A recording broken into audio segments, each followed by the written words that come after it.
இந்த வேலையில பாஸ்டை குறித்து பேசுறதுக்கு கர்த்தர் கொடுத்திருக்கிற பிரதான தயவுக்காய் நன்றி. நான் திருவாரூர்ல இருந்து பேசுறேன். நானும் உன் குடும்பமும் பாஸ்டரோடு கூட 26 வருஷத்துக்கு மேல பயணிச்சிருக்கிறோம் ஊழியத்தின் பாதையில.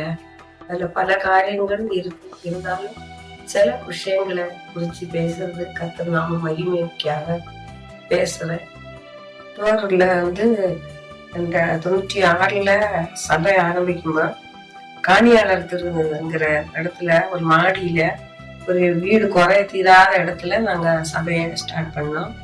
அப்போ பாஸ்டர் மாதா கோயில வச்சுதான் நாங்க ஊர்வலம் அந்த சபையை ஓபன் பண்ணப்ப ஃபாதர் எல்லாம் வந்திருந்தாங்க.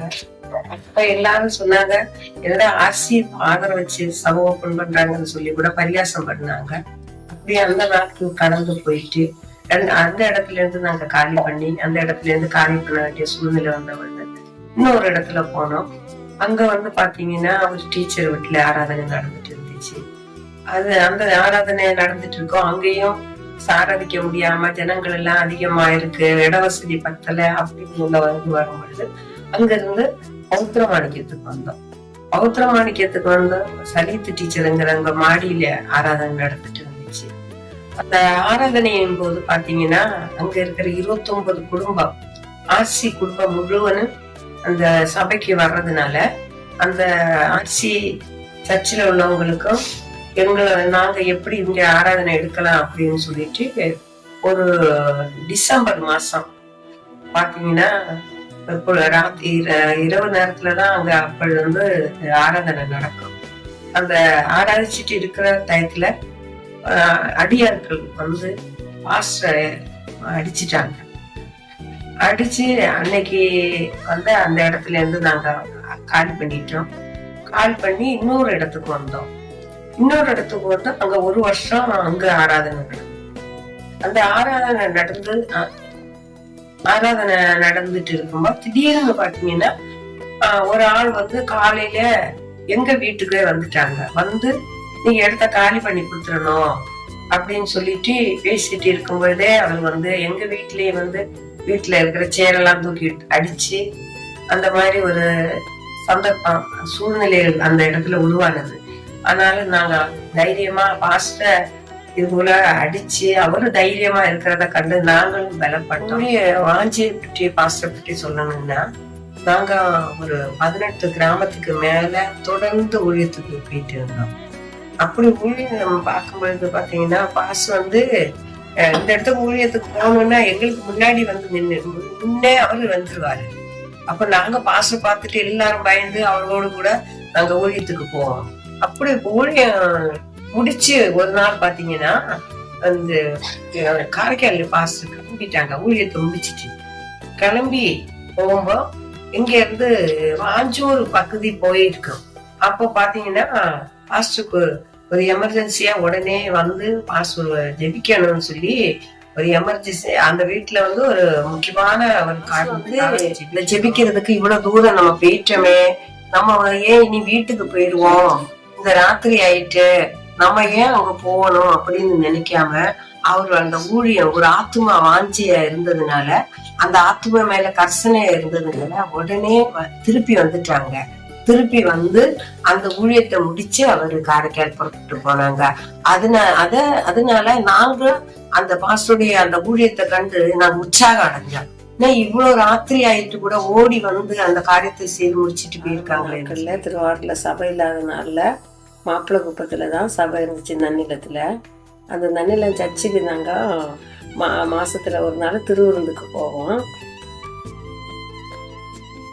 அப்ப மாப்பிள்ளை குப்பத்துல இருந்து அப்ப இடம் இல்லை, அங்க இடம் இல்லைன்னு சொல்லவும் பாஸ் இடம் பார்த்துட்டு இருந்தாங்க. அப்பதான் பஸ் டிப்போக்கு பக்கத்துல ஒரு இடம் கர்த்தர் கொடுத்தாரு. அப்ப அந்த கர்த்தர் கொடுத்து அந்த ஸ்தலம் கட்டுறதுக்கு திருவாரூர்ல இருந்து நிறைய நாங்க அந்த சபை எப்படியாவது கட்டணும்னு சொல்லி நிறைய ஹெல்ப்பிங் பண்ணோம். அப்படி பண்ணிட்டு இருந்த டயத்துல அப்போ திருவாரூரும் நன்னிலம் சர்ச்சிலையும் நாங்கள் நியர் சர்வீஸ் கொண்டாடணும்னா நாங்கள் காரைக்காலுக்கு தான் போயிட்டு இருந்தோம். அதுக்கப்புறம் பார்த்தீங்கன்னா திருவாரூரில் நன்னிலத்தில் சர்ச்சு வந்த பிறகு அப்படியே திருவாரூர் நன்னிலம் அப்படி அங்கே நியூ இயர் சர்வீஸு நடந்துச்சு. அப்படி சபை கட்டின காரியத்தில் பார்த்தீங்கன்னா நிறைய பிரயாசப்பட்டாங்க பாஸ்டர். அது ராத்திரி பகலந்து பார்க்காம அந்த இடம் வாங்கும் பொழுது இருந்த அந்த பிரச்சனைகள் எல்லாம் சமாளித்து கர்த்தர் அங்கே ஒரு ஆலயத்தை கட்டும்படி கர்த்தர் செய்தார்.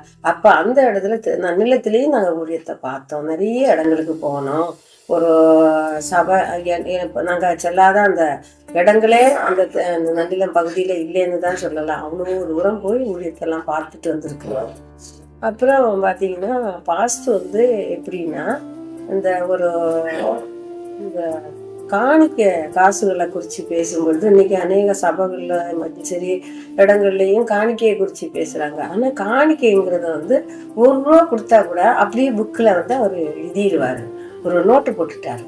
அந்த காணிக்கை இந்த மாசத்துல எத்தனை ரூபா காணிக்கை வந்திருக்கு, இந்த காணிக்கை என்னென்ன செலவு எடுத்திருக்கிறோம் அப்படின்னு சொல்லி ஆரம்பத்துல அவர் அதுல அவருடைய உண்மையை நாங்க கவனித்திருக்கிறாங்க. அதனால நாங்களும் கர்த்தருடைய காரியத்துல ஒரு பைசா பாஸ்டர்கிட்ட கொடுக்கும் பொழுது இது எதுக்கு கொடுக்குறீங்க, இது என்ன செலவுக்கு கொடுக்குறீங்கன்னு கேட்பாங்க. அப்ப பாஸ்டர் சொல்லு பாஸ்டர் இதுக்காக கொடுக்குறோம் அதை அப்படியே எழுதிடுவாரு, நோட் பண்ணிடுவாரு. அதுக்குன்னு ஒரு லாங் சைஸ் நோட்டு வாங்கி அதில் யார் என்னென்ன எவ்வளோ கொடுத்துருக்குறாங்க குறிச்சு வச்சுருப்பாங்க. அப்போ எங்களுக்குள்ளேயும் கர்த்தருக்குள்ள ஒரு விசுவாசம் வளரும்படி ஆண்டவருக்கு நம்ம செய்யும்போது உண்மையாக இருக்கணும், உண்மை வேணும். அப்போ ஆண்டவருடைய காசுல ஒரு பைசா கூட நம்ம மறைக்கக்கூடாது, ஒழிக்கக்கூடாது அப்படின்னு. அப்புறம் அடுத்து பார்த்தீங்கன்னா நாங்கள் எங்கள் சபை திருவாரூர் சபை சின்ன சபை, வாடகை வீட்டில் இடத்துல இருக்குமா. அந்த மோகன் சிலாசர் அவங்களுடைய ஜெப யாத்திரை வந்துச்சு. 3 வருஷமோ 2 வருஷமோ தெரியல வந்துருந்துச்சு. அந்த டயத்திலையும் விஜய மகாலுங்கிற இடத்துல ஒரு மண்டபத்தை பிடிச்சு கொடுத்து அங்க வந்தவங்களுக்கு வேண்டிய ஆகார பசு கொடுக்கவும் அந்த ஊழியத்தை தாங்கவும் கர்த்தர் கிருபை செய்தார். அப்போ பாஸ்டர் அதுக்காக நல்லா பிரயாசப்பட்டாங்க. எப்படின்னா அந்த மண்டபம் அப்போ பிடிக்கிறதுக்கெல்லாம் ரொம்ப கஷ்டம். ஏன்னா சபை சின்ன சபை, அதுக்குள்ள வருமானங்கள் இல்லை. இருந்தாலும் அது கிருபை செய்திருக்கிறாரு. அப்புறம் பார்த்தீங்கன்னா இன்னொன்று நான் சொல்ல விரும்புகிறேன். அந்த திருவாரூர்ல ஒரு பெரிய கோயில்ல ஒரு பூசாரியா இருந்தவர் ராமச்சந்திரனுங்கிறவருக்கு அவர் ஞானஸ்நானம் கொடுத்து அவங்க வீட்டில் கொஞ்ச நாள் பிரேயர் நடந்தது. அதுல அநேக ரட்சிக்கப்படப்படி கர்த்தர் கிருபை செய்தாரு. நிறைய இடங்களுக்கு பெரிய பெரிய இடங்களுக்கு பெரிய சொல்ல முடியாத யாரும் போக முடியாத இடங்களுக்கெல்லாம் போய் ப்ரேயர் பண்ணிட்டு வந்திருக்கிறோம். அப்படி ஒரு ஆத்மா ஆதாயம் பண்றதுக்கு ஒரு ஆத்மா கர்சனை உள்ள ஒரு ஊழியக்காரராக அவர் காணப்பட்டாரு. அவர் செய்த ஊழியத்தை மறக்கவே முடியாது. ஒரு காரியத்தையிலையும் அவர் எதுலேயுமே ஊழிய காரியத்துல ஊழியம்னாலே அவர் அது ஒரு பெரிய வேலைன்னு பெரிய காரியம். அது என்ன அது எப்படின்னு சொல்ல தெரியல. அப்படி அதை கனெக்ட் பண்ணுவாரு, மதிப்பாரு. ஒரு ஜெபம்னு சொன்னாலே அதுக்கு ரொம்ப முக்கியத்துவம் கொடுப்பாரு. சபையில இருக்கிற விசுவாசிங்களுக்கு சரி, ஒரு ஆராதனை கூட யாரும் மிஸ் பண்ணக்கூடாது. ஒரு ஆராதனைக்கு வரலைன்னா எல்லாரும் ஓடி ஒளிஞ்சிருவாங்க மறுவாரம் பாஸ்டர் பார்க்கறதுக்கு. அப்படியே அப்படின்னு சொன்னா ஒருத்தர் கூட ஆண்டவருடைய பரலோக ராஜ்யத்திலிருந்து மிஸ் ஆகக்கூடாது. நம்ம ஆராதனையில பங்கு பெற்று தேவராஜ்யத்துல காணப்படணும்னு அவர் விரும்பினாரு. அப்படிப்பட்ட ஊழியக்காரரை நம்ம மிஸ் பண்ணிட்டோம். கர்த்தருக்கு ஸ்தோத்திரம்.